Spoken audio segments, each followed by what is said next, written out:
Hello guys, welcome or welcome back to my YouTube channel. I have recently posted a few videos, not recently but a week ago. So do check them out also, and that was the last topic for allocation of resources. Today we are going to start with a new section called as key no wait yeah microeconomic decision makers. Okay. um so today's topic is money and banking, which is the chapter number 16 in our textbook. If you have the Cambridge textbook, okay. So we all have initially we have all thought that economics is related about money and all that, like price, money, but it is one of the topic, okay, one of economics topic, and we are going to study this today. So what do you think money is? Like something used to buy good or sell goods, or like, yeah, kind of like that. So money is an item which is generally acceptable as means of payment. So this explains lot about money. um, One more point, do like my video, do subscribe my video, do subscribe my channel, okay, and share my video. This is really important for me because uh, I need to grow on YouTube, and I want to introduce like more content to this channel for you guys, for other people who do not like study economics but they can study other subject. I will give you that news at the end of the video. Okay, so money is an item which is generally acceptable as a means of payment. So this explains a lot about the functions of money. So we'll just zoom into functions of money. So we have four functions over here. Medium of exchange. That means money allows people to uh, buy and sell goods. Okay, so uh, so it allows buying and selling. So it's basically medium of exchange, like you can exchange, like you take this much money and give me this, so you're basically exchanging. So it is a medium of exchange. So products are exchanged for money, and that money is used to buy other product. Okay. Store of value, acting as a store of value, means that money can be stored. It would be like really pointless to store non-perishable goods like bananas or apples or bread as like as money. So it will go bad over time, and no one will be like prepared to accept them after like few weeks, few months, few days, after a time, like a time period. Okay, so money shouldn't perish or deteriorate. Yeah, sorry. It should not perish with time and should be acceptable in future.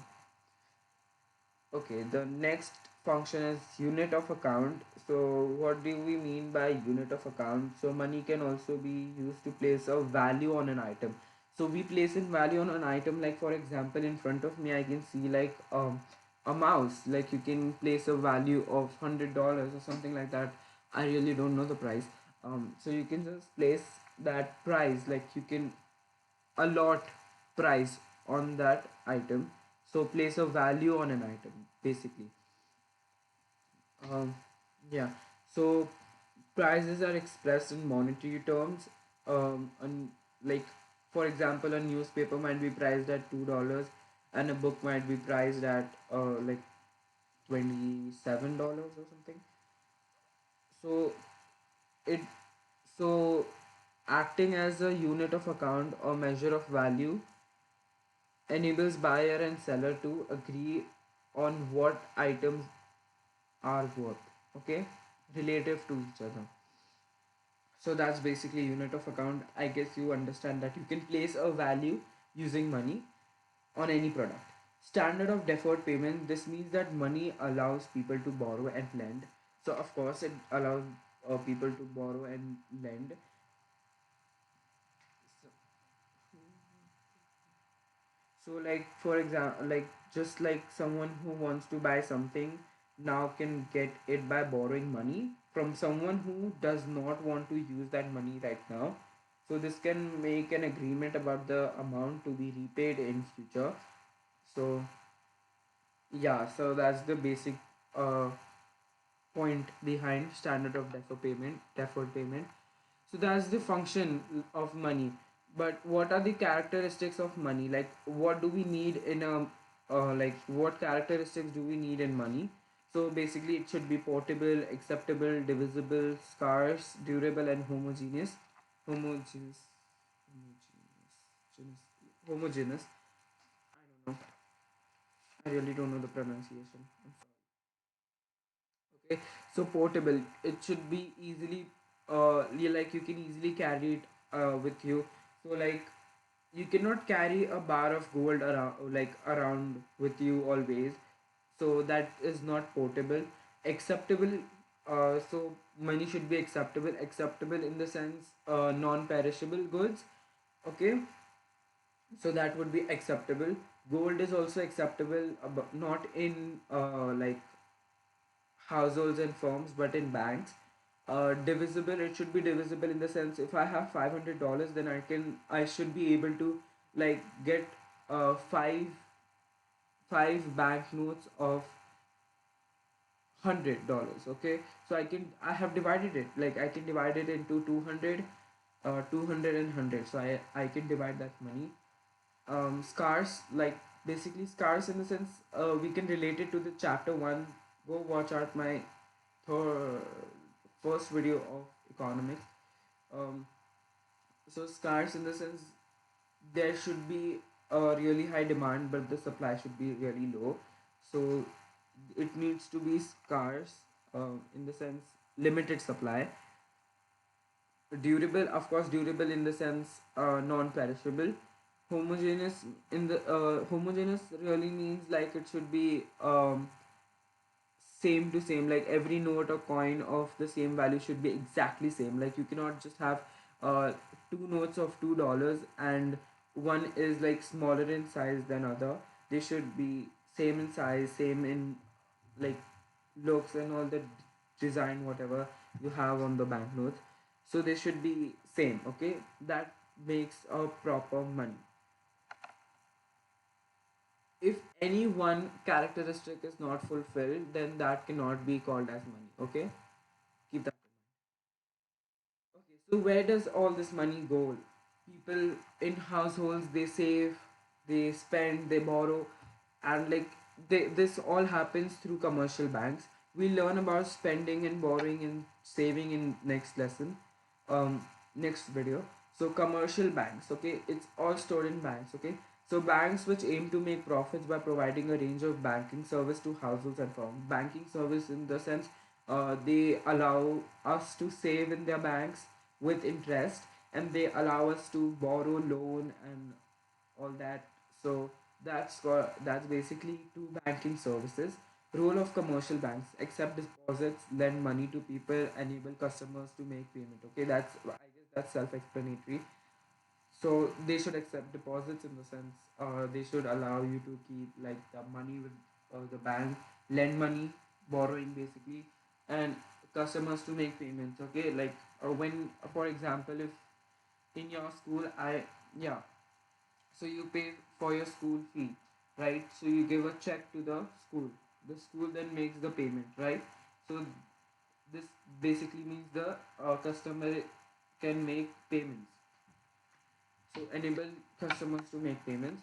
Next we have is a central bank. What is a central? So commercial bank is more like at a local level, and a central bank is at like a national level. Commercial bank works for the public of the country, and central bank works for the nation. Okay, so central banks, a government owned bank which provides banking services to the government, and commercial banks to operate the monetary policy. So basically, yeah, as I told you, they allow you to they basically lend money to commercial banks if they are like if they are crashing or something like that, and government also to fund policies and all that. They also operate. They also like carry out monetary policy, like pass out monetary policy, uh, using the data of economy, like recession or growth. Okay, so role of a central bank. What role does a central bank even play? Okay, so it it's a banker to government and and commercial banks, acts as the lender of last resort. So okay, this is a confusing one for you guys. So acting as the last resort means that it will lend to banks which are temporarily short of cash. Okay, so they will provide them money. Manages national debts, like in export imports there might be debts, or there might be international loans taken by the government and the nation. So manages it actually manages the national debts, and yeah, issues banknotes. So the central bank is responsible for the for printing notes and destroying notes which are no longer suitable for the circulation. It also authorizes minting of coins. Okay, so minting of coins, issuing banknotes, notes, and destroying them is all taken care by the central bank. Controls banking system. Many central banks play a key role in regulating and supervising the banking system of the country. Basically, they supervise the commercial banks. Okay, they represent government and country at the National Bank and INF. So they, like you all know, there is like a UN, okay, United Nations. So there are representatives going over there. Just like that, there. So like for example, for India, Republic Bank of India, that's a central bank. Uh, wait, yeah, that's a central bank, I guess. That's a central bank. Okay, yeah. Oh, fine. Republic of India is a central bank, RBI, and they represent India at the World Bank and INF. INF is basically not INF, IMF. Okay, International Monetary Policy. I'm so sorry for that N. International Monetary Fund. Okay. Next, we have few questions for you guys. Um, Okay, there are three questions. Explain one role of commercial bank. So, what is the one role of commercial bank is to lend money to people. Lend money to people. Uh, they allow people to borrow money, and yeah, they allow people to borrow money from the bank, take loans from the bank at a fixed interest rate over a period of time. To explain two functions of money, medium of exchange, that can be one, and then you need to write the like the explanation for it, like money allows people to buy and sell products. Um, Store of value, acting as store of value means money can be stored. Unit of account, money can also be used to place a value on an item. Standard of deferred payment. This means that money allows people to borrow and lend. Okay. Next, we have discussed whether or not gold rings can be qualified as money. So we need to identify the question means both functions and characteristics. So we'll use both functions and characteristics to make it like to make the answer. Okay, so it can be qualified as gold rings medium of exchange. Okay, so it can be used for medium of exchange. It is portable, it is acceptable, it it is scarce because it is gold, it's expensive also. It is durable, does not perish if you don't react it with some chemical. Next, store of value. So it cannot store a fixed value because as we know that gold prices keep on fluctuating day by day. Unit of account, basically unit of account, you cannot place an value on an item because it can differ in size, differ in the purity of gold. So you cannot place a value on the ring. Not homogeneous, different sizes, not made of same material. It cannot be divisible. Of course, you cannot just Like you can go on a shop and then you just cut the gold ring. No, that's not happening. Okay, it's not divisible. Conclusion: gold cannot or can be. You need to give a conclusion. This is a really important point in your 8 markers that you need to focus on, like very much. You need to write. Okay, gold can be gold rings can be qualified as money. They are because they like if okay fine, for example, if you have more for points than against point, then you should go for the uh like it can be, and if against point are more than 4 points, then you should go for it cannot be. Okay, for over here, let's count the points. For yes, there are 5 points. For no, there are 4 points. So we can go for yes, gold can be qualified as money because this it has uh, it we can say because it fulfills most of the functions and characteristics. Okay, so you need to give 4 points for 4 points against, and then you should give your conclusion, or you should give 5 points for 4 points against one conclusion, or 4 points for 5 points against and one conclusion. This can make a really good answer. I really want you guys to suggest. I just want to suggest to you guys that you should write all the points that you can think of. You can make a link of everything literally. Okay, if you have 7 4 points and 10 against point, just write it down, but don't forget conclusion. Conclusion does carry mark, and you might lose marks in that. Okay, so that's it for today's video.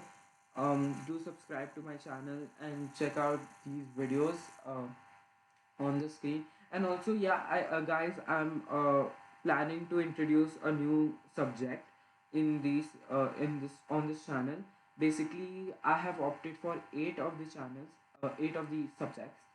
One is economics, physics, chemistry, um, EVM, ICT, maths, French, and English. So I can take sciences right now, maths, and uh, French. So I hope you guys will like ask me to do something about it. I can introduce like majority ones, like I can introduce a new subject, new content, more people, and yeah, thank you guys so much for watching my video. I will soon be with another video on my channel, and chapter 17, of course. And yeah, thank you guys so much, and bye bye.